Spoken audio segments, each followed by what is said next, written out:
So if you came here for technical specs of the shoe, to know what the drop is, how much it weighs, all that kind of stuff, you're not going to get it from this shoe review.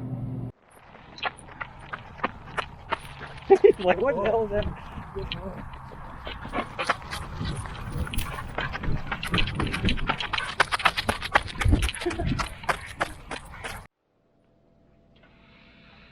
Good morning, everyone.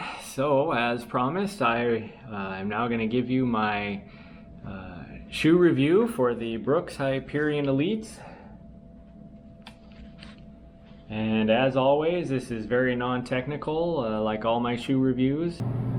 So, before I get started, I just want to remind everybody that I do not receive any compensation. Everything I say about anything is purely my own opinions. Let's get started. So, the Brooks Hyperion Elite. I was incredibly excited to get this shoe. For those who know me, you know I am a Brooks enthusiast. I do like their shoes. They've done well for me, but that being said, I also like other brands out there as well. When these came on, when I heard about these coming on the scene though, I got incredibly excited that they were coming out with their own carbon fiber shoe. This is my first carbon fiber shoe that I've ever ran in, so I didn't know exactly what to expect. So I have put about 57 miles in this shoe so far. Those have been in runs as little as 3.5 miles, where I tried to do some faster times.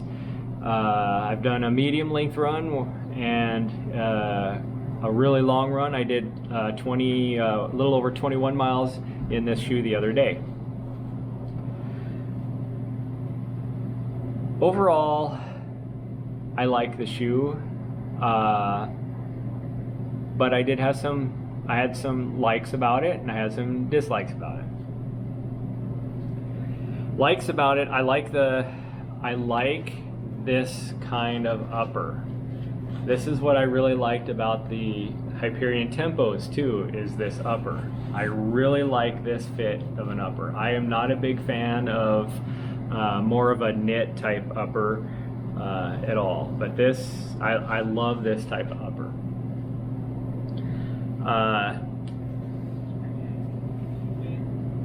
It wasn't as firm of a landing when I was running on it as I was expecting based upon other people's reviews. That being said, it is a firm midsole.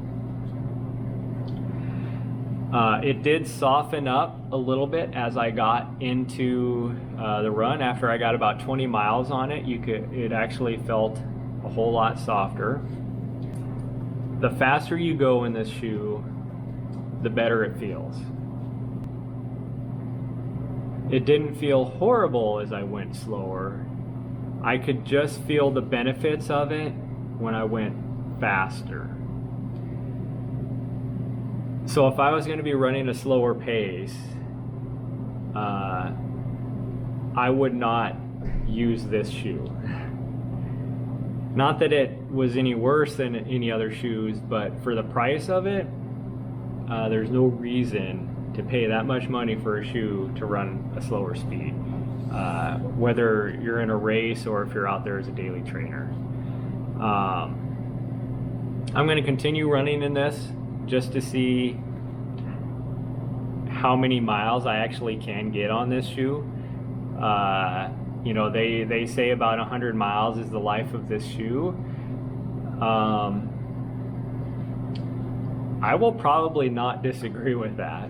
The midsole, you can tell, it's actually, I mean, it does have some, you can tell the midsole is starting to compress with the wrinkles in it after 57 miles.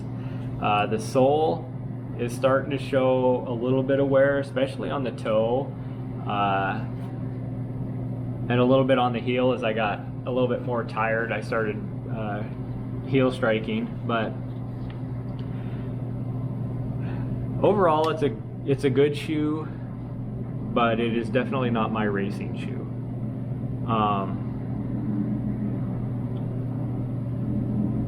I believe truthfully that I am just not fast enough for this shoe. This, like I said, I think you get the most benefits if you're running a faster pace. So when I was running 6.5 minute or faster is when I truthfully felt fast in this shoe, and it felt like it was actually driving me to go fast. But when I ran a slower pace than that, it wasn't, it just felt like a normal firm landing shoe. I mean, that's all I can say about it.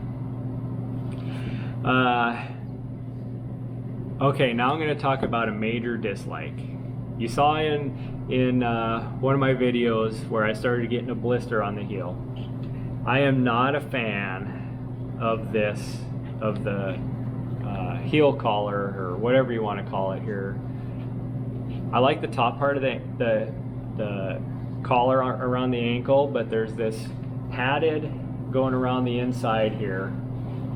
For some reason, my heel did not like that. It caused blisters only on one foot too, my left foot. No matter how I tied it, I had issues. The last long run I did, I actually put, I didn't have any athletic tape, so I put KT tape over that blister that I had from the previous runs, and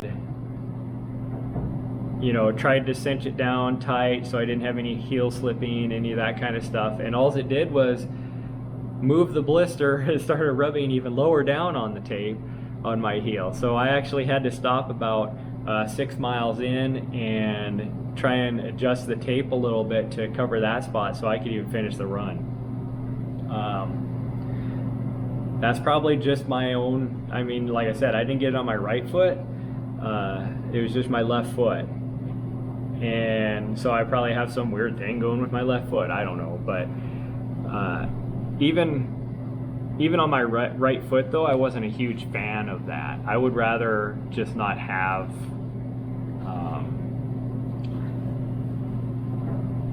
like, for me, there's no benefit to having that. It didn't help with the lockdown of my heel at all, any of that kind of stuff. So it just didn't, there was no benefit of it for me. But a lot of you out there might actually be really good.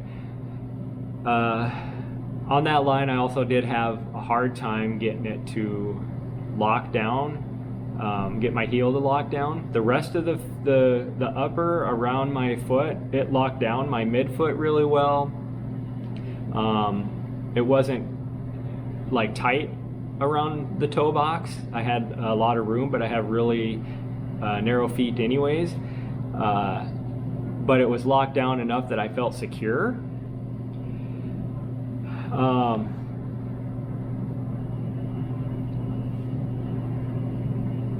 Yeah, so I still have mixed feelings about this shoe.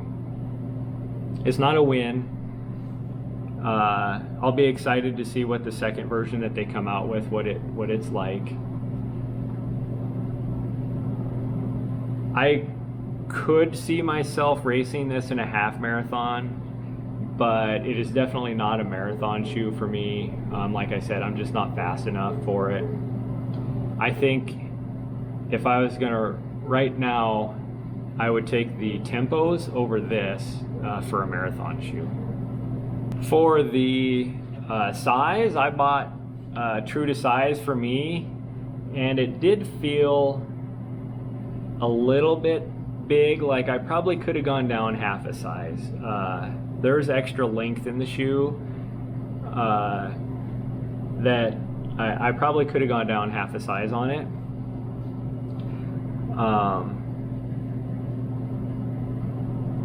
But again, I have really narrow feet, and so that probably made a big difference.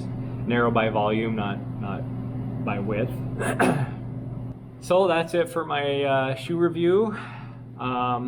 Make sure you Subscribe to my channel if you like watching my videos. I'm going to keep making them no matter what, just because I enjoy doing it. Hopefully you guys enjoy it as well. Drop a comment down below of, you know, maybe some shoes that you might think I might want to try. Because you know, especially when with sales on right now, I can buy a couple, you know, pairs of shoes more than I would normally buy in a couple month period, and I'm always willing to try new shoes. So anyways, guys, you know, if you want to, feel free to follow me on Strava as well, and you can see some of my running stats, and my Instagram, where I post a lot of stuff. Descriptions will be down below in the video, and I will see you guys next time as I get out there and run, as things open back up again, and hopefully I hear back from y'all. Till next time, guys, keep out there running.